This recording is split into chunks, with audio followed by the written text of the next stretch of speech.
Before we get started in this episode, a quick announcement. As you know, I'm very passionate about acceptance and commitment therapy, and I also run a busy practice in Canberra. We're currently looking for psychologists who are registered in Australia to join our team, who are also passionate about learning about ACT. We provide supervision on a group and individual basis and training around ACT. So if this is you, if you're interested, please express your interest at strategicpsychology.com.au/careers. Look forward to hearing from you. And now back to this episode. Okay, life can be crazy. You're feeling like you're sinking, just trying to find a meaning. It's time for better thinking. Yeah, better thinking. Time to tune in. Let's go. Welcome back to Better Thinking. My name is Nesh Nikolic, and today's guest is Professor Angela Martin. She's here to talk to us about workplace well-being, which I know is a very important and hot topic, particularly with regards to the changing workplace dynamics with COVID and just the amount of change that all of us experience in a long career, with organisations being much more adaptable and flexible than they ever have been before. Professor Martin also holds the role of Director of Pracademia, where she looks at the applied application of her research with organisations in really looking at an integrated approach to mental health within the workplace. So there are three aspects that we cover in today's conversation. The first one is the prevention of harm. Secondly is promoting the positive in workplaces. And thirdly, how we could actively manage mental health issues and illnesses in the workplace. There's definitely something for everyone in this podcast, so listen up, and also if you do feel that there's value for others, please share, because I think Angela's got some really interesting and incredible insights that we could all benefit from.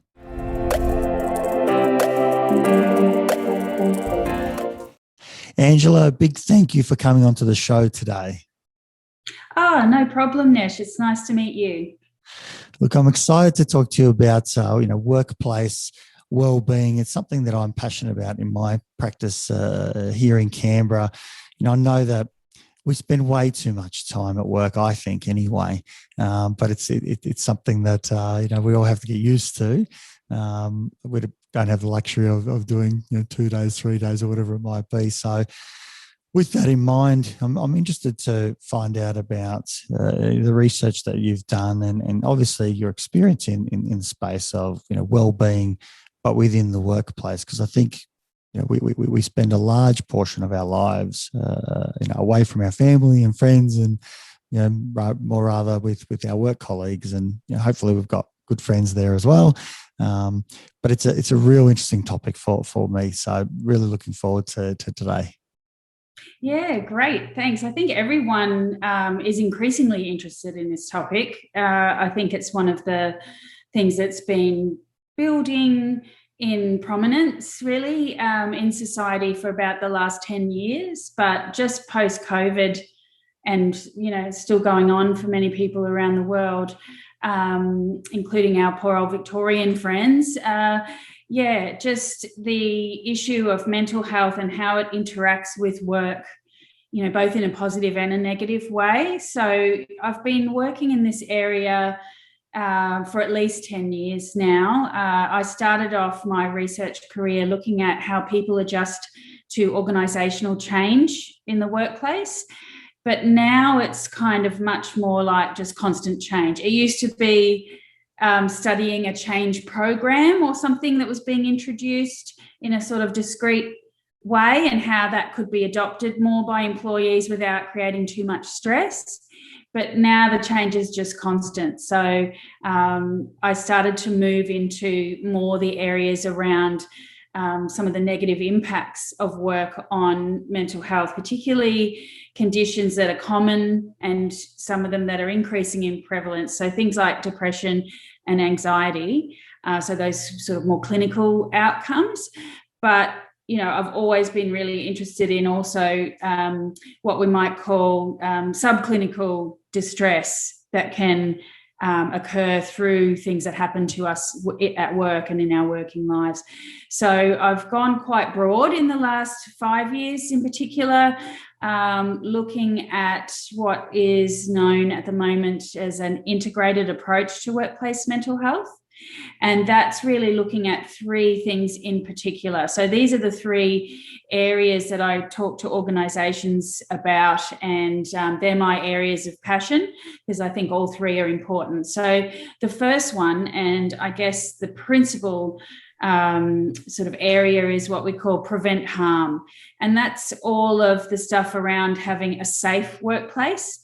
And I think what we've seen is, even though in the legislation of work health and safety it says this includes psychological health, that you need to be safe and prevent injuries to psychological health, it has been kind of a bit in the hard basket for many employers. So that I can talk more about each of these areas, but just to introduce the framework that I use, that's prevent harm. It's mainly about safety and occupational health. Then you've got promoting the positive, which is all about mental health promotion, because mental health is supposed to be a positive concept. To be mentally healthy means that you're able to deal with the stresses that come up in life and at work, and that you actually can benefit from having a job, having interactions with people, the social connections, all of that really good stuff out of positive psychology, but applied to the domain of work and to having an organisation that's got a positive culture that actually helps keep us well. Then the third area, obviously, with increasing recognition of mental disorders in society, and as I said, that sort of they may not be diagnosed with a disorder, but they are experiencing distress. I know you've had Michael Leader come on and talk about burnout as one example of damage psychologically that occurs to us from work. So the third area is to actively manage mental health and mental illness. And there we're looking at all of the sort of HR procedures around reasonable accommodations for people that might be undergoing some treatment or having, just some issues that they need to be part-time for a little while and things like that. But it also includes having conversations around distress and mental distress and promoting help seeking, getting people to the right kinds of help, and just being supportive of people who are trying to continue working whilst they're also experiencing a mental health condition. So a lot of the work that I do in that area is around how managers and leaders can create an environment that's low in stigma, and so that mental ill health is treated in the same way as physical ill health. Yeah, so that's the framework. It covers all those areas, and I think we see a lot of emphasis in workplaces now, maybe on the third area, get things like Are You OK Day and things like mental health first aid courses. And, that's starting to get integrated quite a bit in workplaces from the sort of ethical perspective of looking after people and supporting them in recovery. It might also include processes around returning to work when there's been a long-term absence, and how we can make it again less stigmatized than returning to work after a physical injury. So those are the areas that we are seeing kind of quite broad take up of some of the messaging. Why do you think that there's an emphasis there? Is that an easier place for organisations to go to, where you can run campaigns, you can do awareness, you can just put in policies around, if someone's feeling unwell, they can go and activate an EAP sort of resource and get some counselling. Is that kind of the sort of naturally easiest place for workplaces to kind of gravitate toward? Yeah, I think it is. And also from often a well-meaning, as I said, sort of humanitarian view, or, you might get leaders that have had personal experiences with mental ill health, either themselves or in their family, and they care about people, so they want to do something, and it is well-intentioned, but in many cases it's inadequate because there's not a focus on prevention. And I think that's for a couple of reasons. In my experience, it can be just due to a lack of knowledge and understanding about what the legal responsibilities are to be compliant. So we can talk about that a bit more.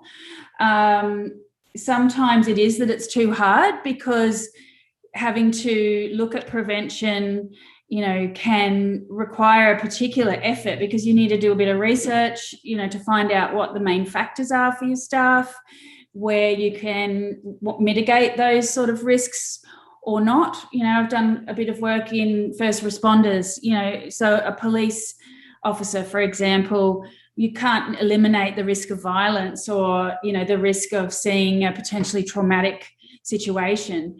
But you can intervene around all of the operational and organisational factors that sit around the people doing that work. So, there's a knowledge bit. There's a difficulty. What does, if you don't mind me just jumping in a scenario like that, because sometimes it's easier to workshop an idea.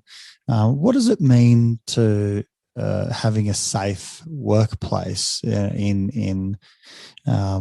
what does that mean? And obviously in policing, we're not really talking about safety from harm, because as a police officer, your job is to put yourself in potentially harmful environments where, you might be physically hurt or threatened.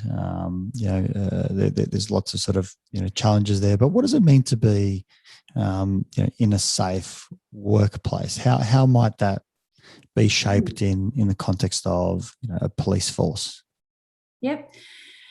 Okay, so in terms of the compliance with legislation for what a safe workplace looks like, at the moment the guidance is that you need to assess and control what they call psychosocial risks to mental health. So those factors vary in different occupations and settings, but there are some sort of agreed upon common factors that, will come up in almost all work settings. And these include, sort of stuff out of the literature from the last 40 years of things like workload and demands, the amount of control people feel they have over how they respond to those demands. It can include the supportive relationship with a supervisor and the quality of that relationship. It can include things like having a clear role and knowing how to perform the role well. There's a whole range of factors. I think if people are really interested in this, they can have a look at Safe Work Australia's guidelines on psychosocial factors in the workplace. But the expectation is that you should, as an employer, be doing something to assess what those risk factors are, or what the pattern is like for your organisation. And if you have a very big and complex organisation, you'll see a lot of variability in the patterns of risk factors. Because they're really tricky sort of spaces when I look at them, because how do we measure, for example, the workload and demands? That's clearly going to be a common one that comes up for people where there's going to be a feeling of unacceptable demands or unrealistic demands, or the classic one that I think all psychologists here around Australia is not enough resourcing. Everyone talks about that. It's like and sometimes that can be not enough resourcing to achieve even the ideal that someone is striving for, which can be stressful for them. And so there's almost like a competing demands and kind of saying, how do we make it safe? Because part of that, in some sense, is the organisation, and I'm also kind of hearing that part of that is also about how each individual tries to understand it themselves in terms of what their roles and responsibilities are. Is it trying to achieve a certain threshold in their work, a certain quality? Because I know that high conscientiousness often makes people feel high stress. Yes. Perfectionism and sort of same space. with high functioning anxiety as well. So you're right. There is always an interaction between the person and the environment. And so, I always talk about workplace mental health as a shared responsibility of the person and the organisation. Where I think, it's not cool is where all of that responsibility is put onto individuals and the organisation is not taking any responsibility. So just get more resilient, go and work on your mindfulness skills. Yeah, dismissive, being dismissive. Yeah. You just need to cope more, or, find a different job that isn't so stressful for you, or, So going back to your original point about how to measure it, obviously it is complex, because even the word psychosocial, which puts a lot of people off, because to the average person, that's a mouthful, right? But what it actually means is that interaction between a person's perception and their social environment. So it's how the individual interacts with those conditions around them. And that, of course, varies for every person, with a whole range of things like people's personality, their coping styles, their socioeconomic background, the supports around them, what's their family life like. All of these things can interact with how they view their world of work. So it is complex, and I think that's why it's considered maybe too hard by some employers. But as you said as well about resources, again, that's why, going back to what we were talking about with, it's a bit easier to have a mental health first aid course on that people can go to than it is to actually start tackling some of those complex issues around workload management. And what's a reasonable, again, going back to the legislation, it asks employers to take reasonable steps to assess and control. And sometimes the control can eliminate the source of stress, but most of the time it's more about what they call mitigation. So it's trying to reduce the potential for that thing to harm someone. And again, when we're talking about psychological harm, as you know, as a clinical psychologist, that can occur over quite a period of time, years, in fact, or it can be acute in response to a specific situation, that someone's experienced, either potential trauma or perceptions of feeling bullied in the workplace, or a whole range of sort of critical incidents. Or it can just be a process of wear and tear, if you like, on the brain over time. And you can't point to any specific issue, but you have just been you've just become burnt out and damaged. That makes sense as well, because I can see the natural bias that management would go towards saying, let's put on a course for, let's say, resilience or mental health awareness, or managing your stress, mindfulness, whatever it might be, because I can actively then tick the box and say that's been provided. It's very hard to tick a box to say what we've done is we've had supportive conversations. Which I know that's obviously part of what you're mentioning as well. It's really about the quality of the relationship with the supervisor or a manager, but that doesn't seem to kind of fit in a tick box. It's almost like that becomes a formal thing, and at that point, it might even be scary rather than just saying, "Oh no, I met with my colleague and we went for coffee and we chatted about." The difficulties that they're facing, whether it be in the workplace or whether it be, in their personal life combined, the complexities. That doesn't really have a box to be ticked. No. Not yet anyway. Yeah, you're right. And I guess that's a problem that a whole heap of people around the world actually have been working on. And that's about, different ways of assessing psychosocial risks. And in Australia at the moment, all of the regulators are heavily promoting a survey called People at Work, And that's a free resource. People can just, Google people at work, and they can implement that survey with their employees and get some feedback and some benchmarks about on the whole. So, it talks about all of your employees and what risks factors are sort of highly endorsed by, a reasonable proportion of staff. And they're the ones that you want to start to tackle first. If you've got 60% of your staff saying my workload is not manageable, it's not achievable, then you need to do something about that, because otherwise you're just disregarding the evidence from your employees. So, the only ways to assess it is formally through something like a survey, or even because I do a lot of work with smaller businesses, because some of that can be quite onerous if you don't even have a safety manager or an HR manager. A lot of small businesses do everything.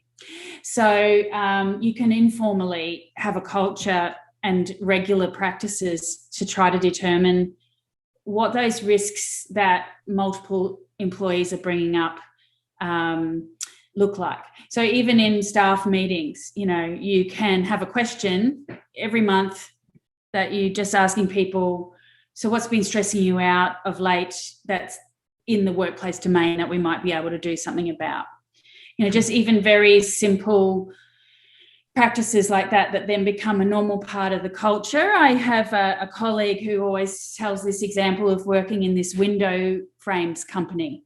And what they would do is, have just regular conversations about the schedule of production and things like that. And they would work out with their rostering, having enough staff on for peak periods or covering for someone who's away, because that's another factor that happens a lot, is when people are absent, they don't get replaced, or people don't want to take leave because the work builds up while they're away and then they feel more stressed when they come back.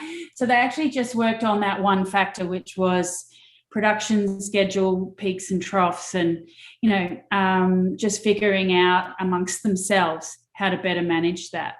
So, that's just one example. It could be in some workplaces, it's more the social environment that is toxic, so-called, to people, high competitive cultures, what's called incivility, or, rude behaviours, that could constitute bullying, but a lot of the time maybe are just rudeness and incivility. So then you have to look at things like code of conduct and actually holding people accountable for poor, disrespectful behaviour in the workplace, like actually addressing it with people, providing them with opportunities to change their behaviour. And then ultimately, if they don't take those opportunities and you don't see change in behaviour, don't keep rewarding a person who is causing damage to everyone around them with their poor behaviour. So keep people accountable, even if they're in the higher levels of the organisation, because it's just going to mean that you're losing staff, you're losing productivity, you're turning people over just because of this one person that you're hanging on to for some reason. Let me play devil's advocate. That's part of this conversation as well. How do we go about doing that? It seems to me like there is a culture of acceptance around a certain number of people being consistently, if I could just use the word rude. That's what I said. Abrasive, or but it's interesting because I could also kind of consider, if I observed, for example, my parents who are migrants, part of their language and part of their culture is to be a bit more direct. And when you don't have the grasp of the English language as well, trying to just converse might be more direct. And obviously Australia is incredibly multicultural, and there's lots of different shapes and sizes and cultures. How do we do that while still being sensitive to how human beings are? Where's this threshold to kind of say, hey, that's just coming across rude, or it's being perceived as rude? Is perceived rude part of the conversation, or do we then get into a slippery slope of, my goodness, I've got to walk on eggshells around everyone because I could potentially, inadvertently upset someone? That's a real sort of hard space. How do we address these? Well, is there resources, or are there any tips or ideas? What do managers do, or even colleagues? How do we do it with our own colleagues to try and begin to make a bit of an inroad into some of those areas? Yeah, good, really great point. And it is incredibly a complex issue, as you say, because there's all sorts of reasons why people may be behaving in a way that's perceived as rude. I think, fundamentally, you can look at the issue of behaviour when you induct people into the role. I think most organisations should have some kind of code of conduct. Even if it's a small business, it might just be, a general policy for the organisation about what's considered reasonable behaviour in the workplace. So actually making sure people know that it's part of their role when they come in, and why. They need to know why, that it's not about, as you said, witch hunting or anything like that. It's just about what you say is a standard of behaviour that helps our workplace to function in a respectful way, so that no one goes home, feeling super upset about how someone treated them at work today. It can be just as simple as that. And so it's setting an expectation. And then, we all have ways of looking at how people are performing in their job, whether, again, they're formal or informal processes, giving feedback. So, again, we set up that expectation about how we handle feedback, that it's a two-way process. You're working for me, I can give you some feedback, and I'm not going to do that in a way that's intending to make you feel bad. I'm going to give it to you in a way that's constructive, that can help you to improve. And that includes your behaviour. It's, especially in service roles and things like that, where, it's so important, those little interpersonal transactions that we have with people. And we have norms about what we consider acceptable behaviour in society, civil behaviour. Now, different cultural backgrounds provides another layer of complexity to that. But again, just as we manage diversity in the workplace around, other factors, behaviour you can still have that conversation about things like what's direct communication versus a softer approach. So, you're not going to get everyone. It's not realistic to think that everyone's going to get a training and become this perfect person. It's about processes for letting people know that it's important, letting people know that there might be feedback given about behaviour, and that it is a part of many job roles, that when you're interacting with people, you got to think about the impacts of those interactions. So even just a bit of standard setting. Obviously, bullying is something that is regulated because it has been shown by research to be one of those factors that can actually lead to developing a mental health disorder, and it's a risk for suicide. So workplace bullying has its own definition. And that's the other thing, that as a safe workplace, everyone should know that definition, and everyone should know what to do if they feel someone is subjecting them to bullying. And that can be really hard. The bullying definition? That's kind of broadly adopted. Interestingly, I don't even know it myself. I imagine if anyone in their own mind, other than those in the know, think about that, like, what is it, what's defined. I know that in psychology we'll often talk with clients about, what abuse might look like, and try and, appreciate what, coercive, behaviour might entail and the like, and, clients might not be aware of it. Similarly, what's bullying? Yes, well, the simple definition relates to the intent to sort of belittle or humiliate, or the purposeful intent is part of it. And the other part of it is that it's repeated. So, you know, a one-off argument with someone is not usually bullying.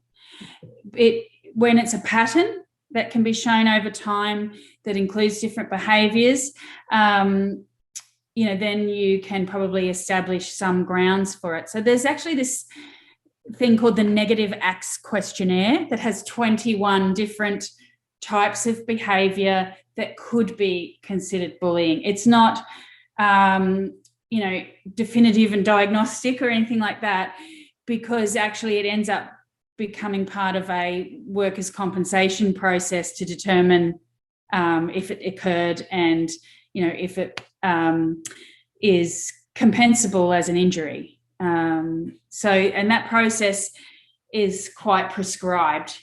So people can look up workplace bullying legislation in their state, for example. But I think if you just start simple by making sure people know what it is, people are told that it's not going to be acceptable, they're told what the processes will be if it occurs, you know, mediation, etc., through to disciplinary action or dismissal in severe cases. So those are the sort of practices, I guess, that can help. But, you know, it's very complex because, you know, again, a lot of the time it says what bullying is not. So a lot of the training and things we talk to people about what's reasonable management action versus bullying. And it comes back again to what you were saying about abuse, that there is an abusive component to workplace bullying.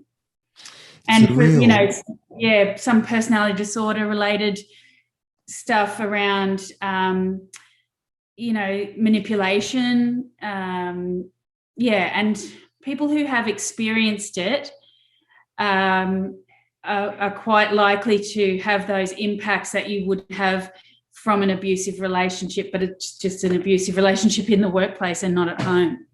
So, yeah, I was just about to reference in actual fact what that might look like in, you know, from a Gottman model, you know, of therapy with relationships. There's an aspect or a factor called negative sentiment override, and there's a blurry sort of space between what is potentially bullying or what is how it has intent and how it's perceived, and I suppose that's where the great complexity occurs, and why there is conflict, you know, because there could be, you know, it's kind of really easy, my apologies, it's really easy to see when bullying is outwardly demonstrated. Everyone can kind of see it, but this kind of harder space is whether it might be belittling or, you know, not providing someone with information that might you know, have been, you know, previously in the loop, or, you know, there's undermining that's going on. These are much, much, much harder sort of spaces. And I know that, you know, from a Gottman model perspective, there can be a perceived sort of space that occurs from a negative sentiment. So, you know, the sort of the comical side might be where, you know, someone walks into the office and you know, their colleague says, "Good morning." But what they hear is like this kind of "good morning," like an exasperated, you know, look at the time, you know, you're running late. And it's interesting because sometimes that's exactly how it is said, and other times that's how it's kind of interpreted. But it's a real sticky and slippery slope once someone's on that, because, you know, our natural human factors, you know, kick in where we're feeling under threat, and so we're looking for, I suppose, evidence to demonstrate that, because we've got to defend against that. You know, it must be so awful for people who feel and people who are being actively bullied, you know, with that intent. That would just be like, that would destroy someone's mental health quickly. That's why it's singled out as a specific risk factor, a little bit like, you know, trauma and those sorts of issues. They're kind of the ones that are easy to point to. Of course, that's going to, create issues for people's psychological health.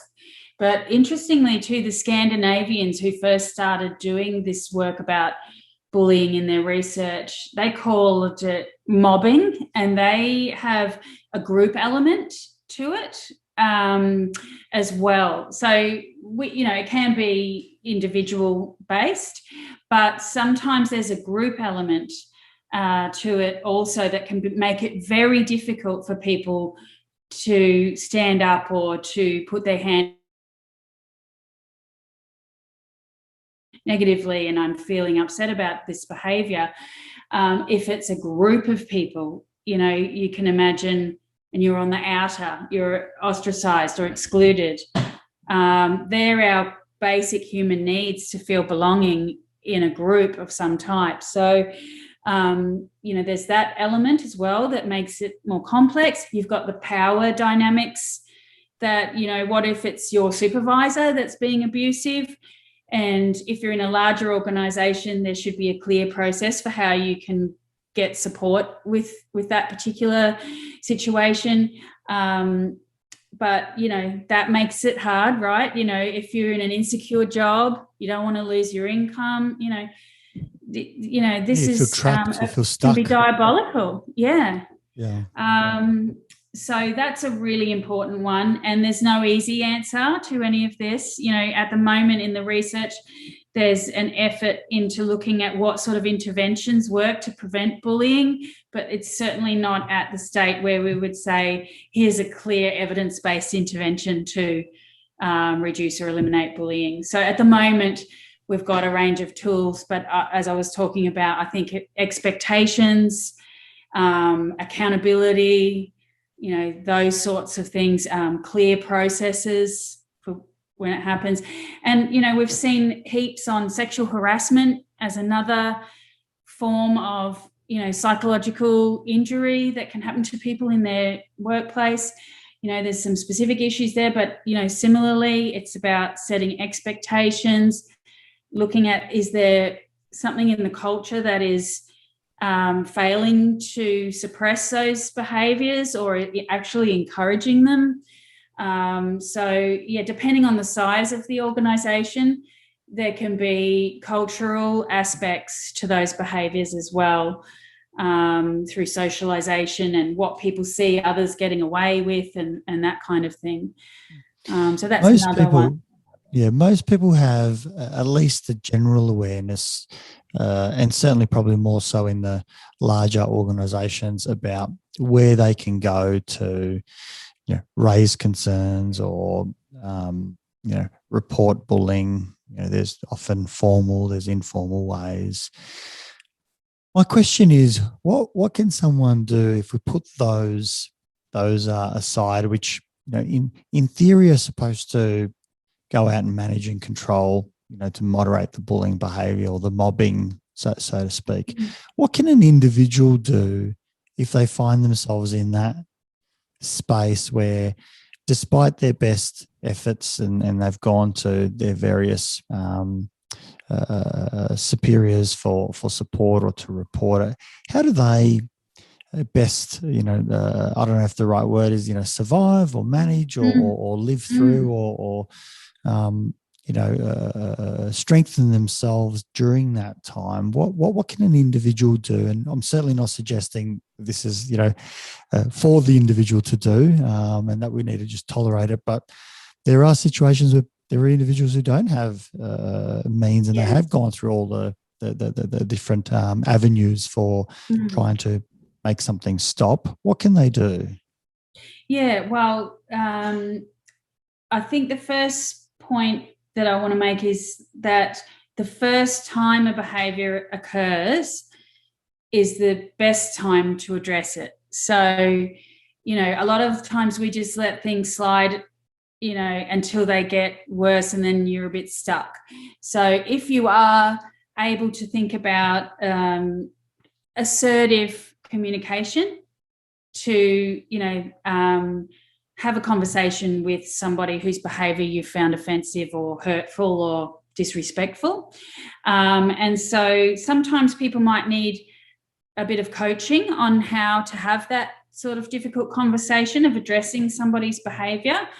And, that's a really good use of something like employee assistance program, is maybe role-playing how they might have a conversation like that with someone and get in early and say, I've had an experience like this myself when I first started in a new role. It's a very long time ago now, but I was a subject of a bit of kind of hurtful gossip. And I thought about it and I thought, I'm new to this workplace, but I want to stay here. I'm going to have to work with this person. So I just went and said, would it be all right to come and have a personal chat with you for 10 minutes? We'll grab a coffee. And I just said to the guy, look, I've had some feedback that you've said these things about me. And I just want to let you know that, number one, those things aren't true. And number two, I would rather you directly speak to me about concerns that you have, than sort of talk to other people about it. I want to have a good working relationship with all my colleagues. And I'm telling you now, I'm not trying to be difficult, but I'm just saying, basically just saying I'm onto it. And being still really nice about it. I'm not sure if you're aware, but, that can undermine particularly women in the workplace. And just, I'd really appreciate it if you just talk to me directly instead of about me. And it never happens again. Were Nervous? Were you nervous? Yes. Yeah, nervous, but also, I guess, too, I'm in a position where, I've invested a lot in my education, and I value my contribution to wherever I'm working.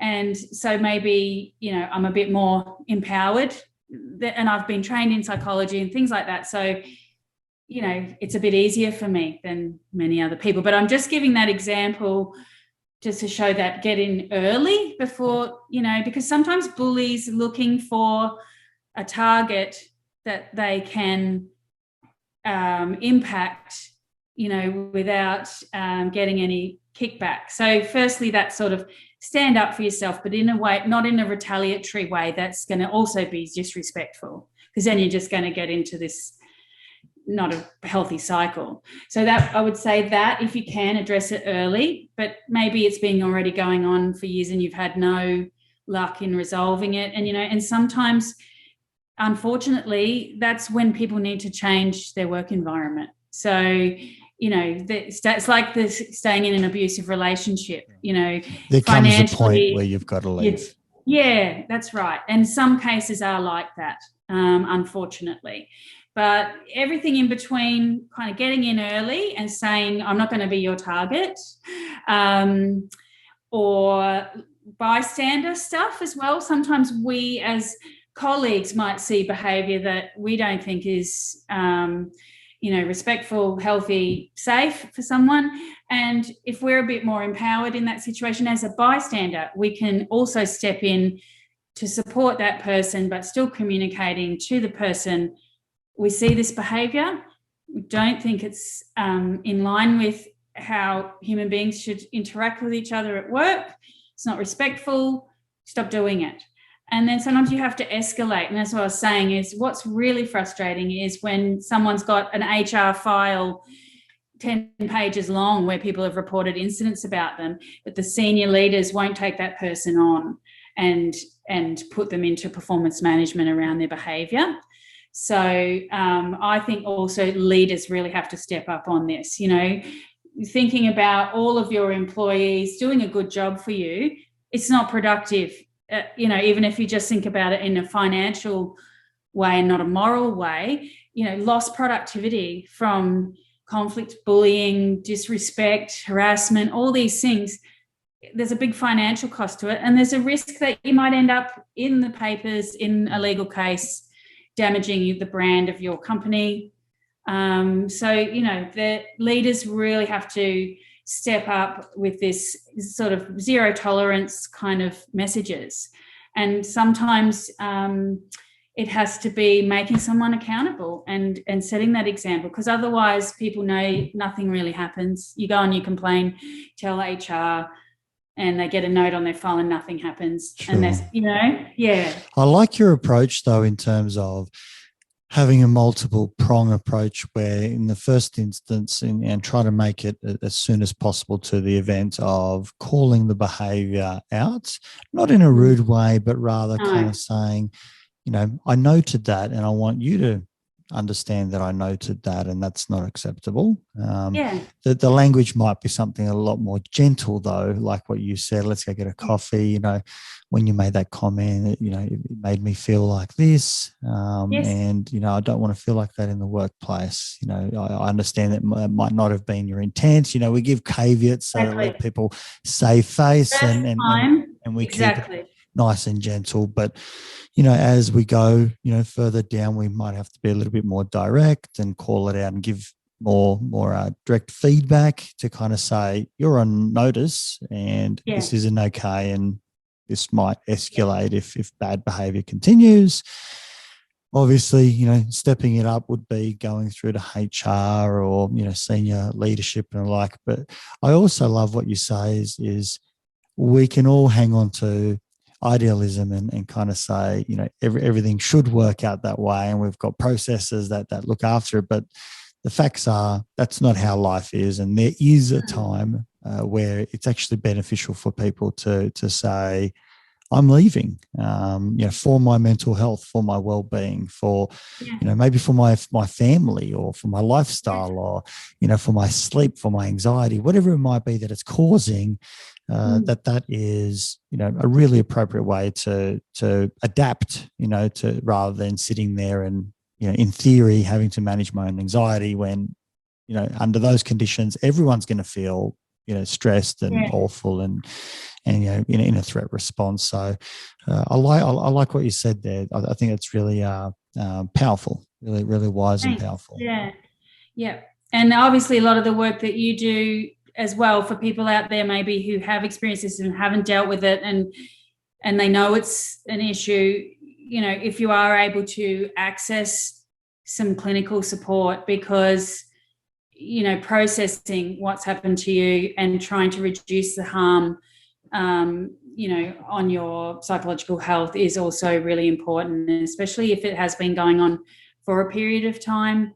I would also consider, just speak to your GP and say, I'm having a lot of issues and problems at work that are affecting me mentally, get a mental health care plan and go and seek some support from a psychologist in ways of dealing with it, or thinking about a long-term plan to move out of that exposure, looking at Angela, I want to also touch on, because I think these are kind of leading very much into some of the safeguards might be around promoting the positive, part of, having a feedback loop is to get people to be aware or go into HR.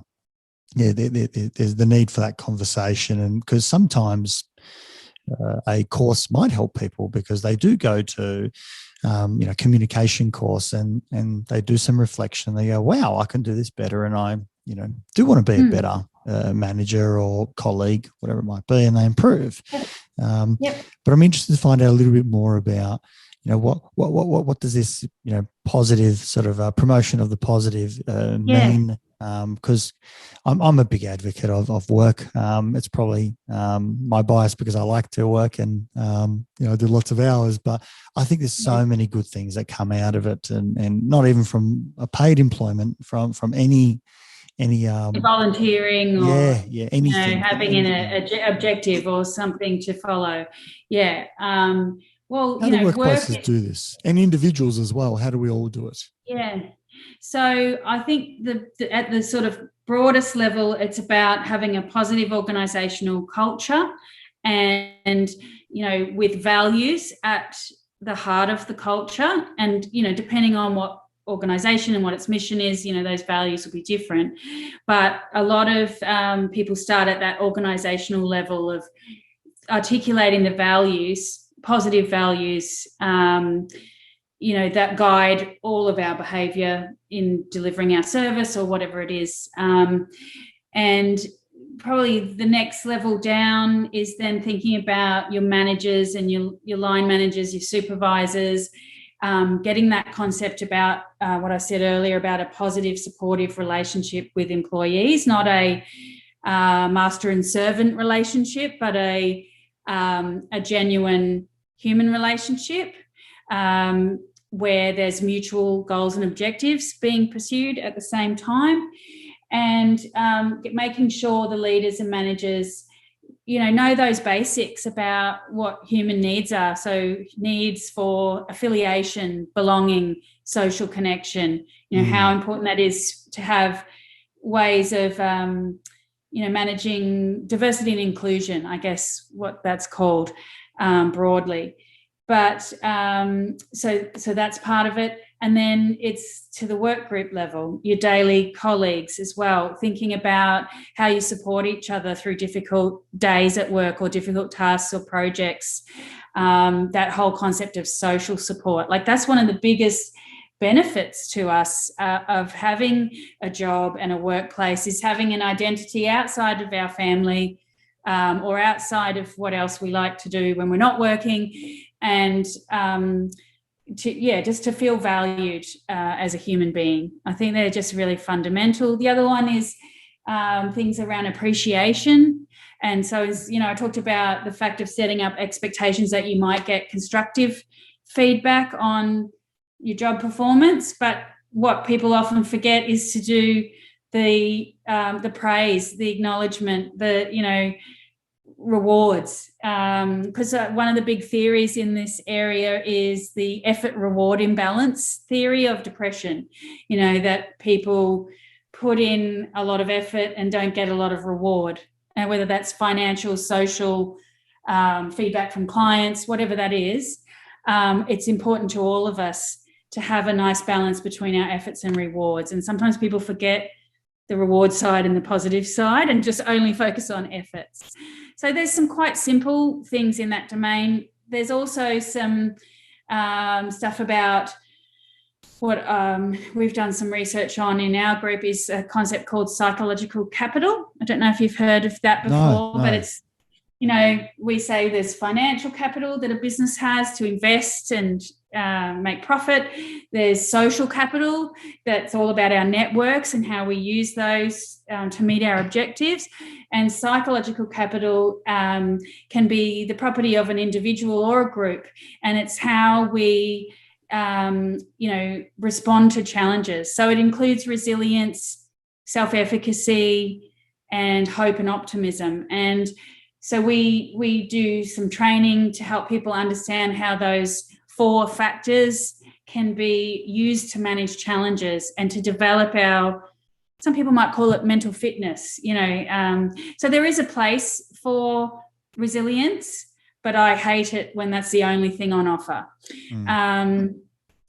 So it almost becomes binary in this conversation of it's one or the other versus, it's kind of like the master and the slave versus the team, that there's a collective reason why we're all going to work and what we're trying to achieve, versus a, authority and a, submissive person. It's kind of like, that whole dynamic is awful. And that's where, the feelings of bullying and the experience of bullying and how it actually begins to occur is a power dynamic, that occurs. And, to be assertive kind of at least balances that, parts of that back up, and even, to the point of, potentially asserting oneself if nothing else is working and to leave, because, that on occasions, is a wise way to go. But I really like that, psychological capital. I think concept. How do you do that as a group? What does that look like? So we've shown in our research that over time, when teams work together, they develop kind of a shared mindsets about how they approach challenges and how they work as a group and a team. Like not everyone works in those very interdependent teams, but when they do, you can have this kind of, through a process of almost emotional contagion and modelling and these kinds of processes, and you setting sort of norms as a team about how you behave, how you support each other, how you manage stress, how you allocate tasks, these kinds of things. When we do the workshops with people, we break down those 4 elements into, they're really just kind of goal-setting, brainstorming activities around whatever a challenge a team agrees they want to work on. So it's really important that you can do it with individuals where they've got a specific goal that involves some challenging, and you break it down, probably similar to what you might do with people in session about how they can use their resources to deal with that problem, or their personal strengths, how they can leverage their personal strengths to overcome an obstacle, how they can plan out different pathways. So if one doesn't work out, they've got several backup options. That's the kind of thing that we do either with individuals or with teams. So one example, we did a process with a team who work in a contact centre, on the phones, insurance and finance industries, and they don't have any sort of workplace wellbeing program. They're on the phones all day, their toilet breaks are timed, all sorts of stuff. And what they wanted to work on was creating more of a sense of a team instead of just being individuals on the phone. So they were brainstorming a lot of activities that they could do to increase their social connection opportunities and debriefing opportunities, social things outside of work, even things like they set all these amazing goals where they would have a lunchtime where people would share a TED talk that they found useful on workplace wellbeing or something, but they took ownership of the issue and they put strategies in place, even little cool things like they had these little emoticon cards that they would put up on their computer screen if they were having a hard time with something, so that people knew to take them off for a break and have a chat.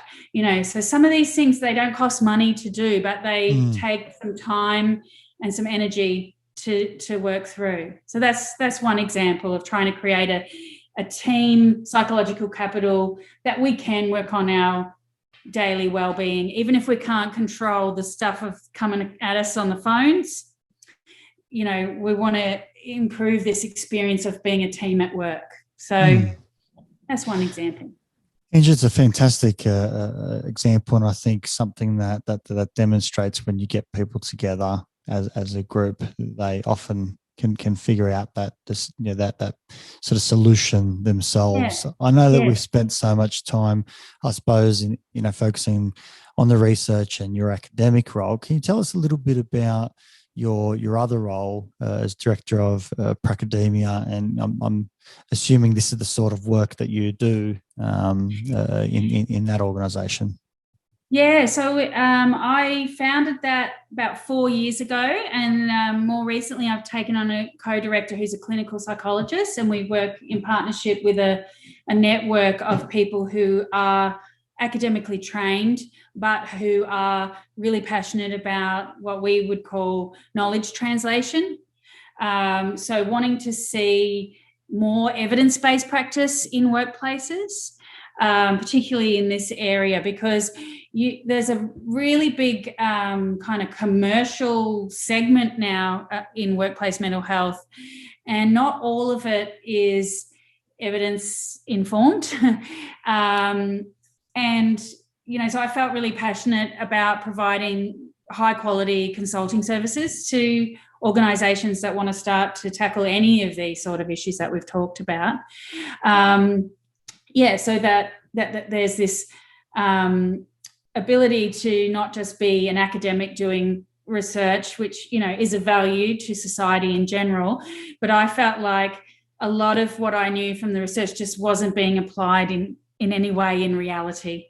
That's my real passion, is quality and evidence-informed approaches to these quite complex issues. some of this has been called a wicked problem, the issue about work pressures and constant change and, all of the things that we've experienced in our working lives. So that's what Pracademia does. We get subject matter experts together to deliver on whatever client needs are. So they could be, at the moment, we've just done a psychosocial risk assessment using that People at Work tool for an organisation that says we're starting from scratch. We just want to know for our employees what are the top issues that we should be dealing with. So we did a survey. Sometimes it's training. I mentioned how important management training is and leadership training. Sometimes we just do training, but we draw in some of these insights from research. Other times, we work with a company on putting a strategic approach together that really truly is integrated and covers off from the safety side to the HR side and the positive psychology and culture building side. So all sorts of different work, but absolutely love it because you work with people from every occupation and industry. It's totally fascinating and really enjoyable. So for me, quite that tailored. split model, it's quite tailored exactly. to each organisation. I know that you're in Tasmania. Do you work outside of Tasmania? Oh, totally. Yeah. I before COVID, I was always on a plane to Melbourne. That was where I was doing a lot of practice. But I've just completed a really big job for Safe Work New South Wales. They've got a statewide strategy, which is fantastic, and they wanted some expert advisory on refreshing their strategy and looking at any sort of new initiatives that they could put into the market. So anyone who's listening who's in New South Wales, have a look at what's on offer because they're offering for small businesses 4 hours of free psychological support for mentally healthy workplaces. So they can pick something that they want to talk about and it's free. So that's great. There's also a new one coming online with Beyond Blue called the New Access for Small Business. And they have coaches, again, helping you to work on problems that have an intersection with mental health. So there's all sorts of cool stuff starting to be available, and because of what's happened with COVID, small businesses have always been a very stressed segment, and even more so, financially stressed through disruption. So make sure if people want to find out more about resources and things that they can contact me. I'm sort of aware of what's going on in most states and also globally. Really interesting. I've followed Canada for a long time and what they've been doing. There's programs now, new standards coming out, all sorts of things. So this is a really live space. That's the exciting thing about combining, academia with practical, real life applications. So, that to me is what, psychology is all about is an evidence-based, therapy or evidence-based application. So it's very exciting sort of stuff. How can people get in contact if they do want to reach out and contact you? Yeah, so I have 2 web profiles you can search for. The University of Tasmania. Just if you Google Angela Martin, University of Tasmania, you'll see my academic profile online. Or if you just Google Pracademia, you can contact me if it's more the applied and practical work that you're interested in. So, please do. If anyone's listening and want to follow up on any of this, please do contact me. I always love to hear from people about what their issues are and, how I might be able to help. That's fantastic. And what's next for you on a personal sort of front? It sounds like you've got a lot going on. You must be managing, stress and well-being, exceptionally well. Absolutely. And I try to practice what I preach, but as you know, when it's doing it to yourself, it can be harder. But one of the things that I really value is about living in Tasmania. Like, we've lived here for 15 years. The natural environment is just spectacular. We are really into kayaking and there's so many amazing waterways. So try to regularly get out with my husband in the kayak and just soak up some beautiful nature. That whole immersion in nature is another area of research which is fascinating for mental health. I've got a student working on that issue of nature prescription like getting GPs to talk to their patients about more experience of nature. So that's so interesting. I tell you what, I love nature so much as well, and it's one of the things that definitely balances me. So when that paper gets released, please keep me in the link to send it through. I'd be more than happy to push that around as well, because I think there's a lot of value in that. There's really a lot of value. Definitely works for me. Well, Angela, really, really appreciate your time today. Some incredible insights, and I think something that we can all take away, whether it's as employees, employers, managers in organisations, people in HR, psychologists alike. I think there's a lot to take away and think about, and particularly for ourselves, how we can make our workplace environments more mentally healthy. So appreciate your time and expertise. Thank you so much, Nesh, and keep in touch. Will do. If you enjoyed this podcast, please support it by going to iTunes and putting a review, subscribe, share it via social media, and tell others about it. Start a conversation. It's listeners like you that make this able and possible, and why we bring in these guests to go out and share their knowledge and resources. And just lastly, if you are a psychologist and you want to go out and be part of a bigger team, develop your experience and get into some exciting work, come to strategicpsychology.com.au/careers and reach out. I'd love to hear from you.